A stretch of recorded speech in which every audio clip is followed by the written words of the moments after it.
हिमालय के जंगल में एक जादुई चूड़ी का पेड़ था। वो पेड़ काफी ज्यादा शक्तिशाली पेड़ था और उस पेड़ के बारे में जंगल में रहने वाले पक्षियों में से बहुत कम पक्षियों को पता था।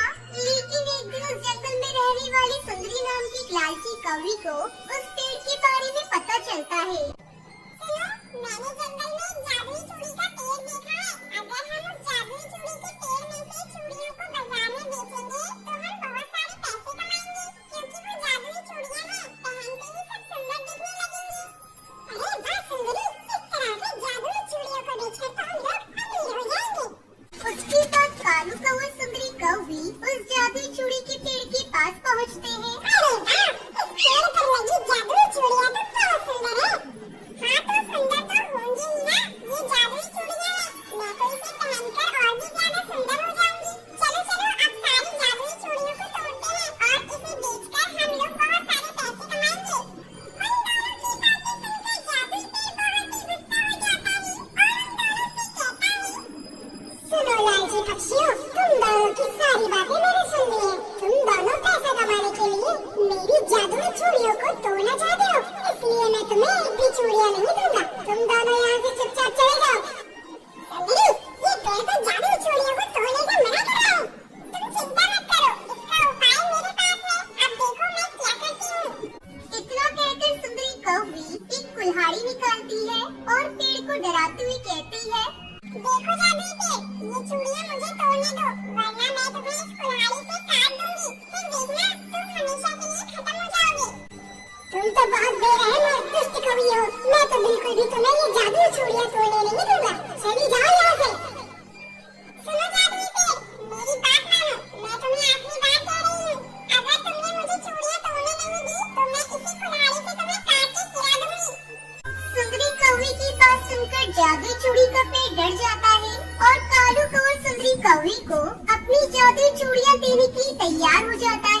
कालू कौवा सुंदरी कौवी उस जादुई पेड़ में से सारी जादुई चूड़ियों को तोड़ लेते हैं और सारी चूड़ियों को बेचने के लिए बाजार में चले जाते हैं। इसी तरह कुछ दिन बीत जाते हैं। एक दिन टुनटुनी उसकी बेटी सुनहरी चिड़िया उस जादुई चूड़ी के पेड़ के पास आते हैं।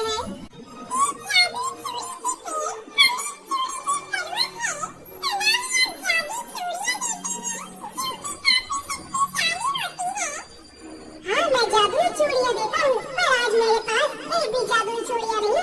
मुझे माफ कर दो, क्योंकि मेरी सारी चूड़ियां सुंदरी कौवी और कालू कौवा तोड़ ले जाते हैं। तुम एक काम करो, कुछ दिन बाद आना, तब तक मेरे जादुई पेड़ पे जादुई चूड़ियां लग जाएंगी।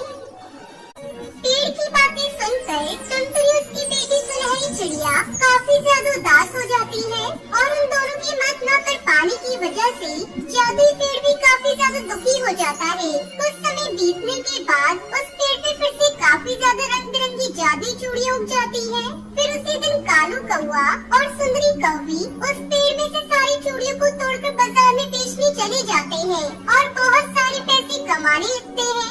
इसी तरह कई दिन बीत जाते हैं। फिर एक दिन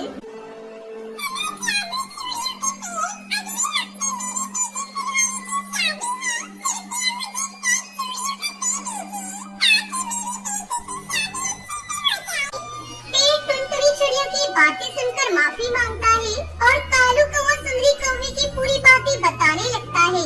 कालू कौवा सुंदरी कौवी के बारे में सारी बातें सुनकर टुनटुनी चिड़िया बहुत ज्यादा गुस्सा हो जाती है और कहती है,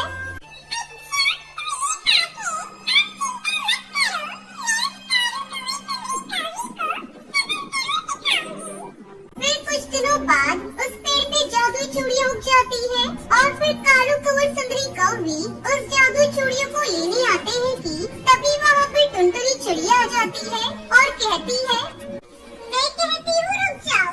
अगर तुम दोनों ने अपना एक भी कदम आगे बढ़ाया ना तो बहुत बुरा हो जाएगा। तुम दोनों फिर से जादुई चूड़ियां तोड़ने आए हो। आज मैं तुम दोनों को ये चूड़ियां नहीं तोड़ने दूंगी।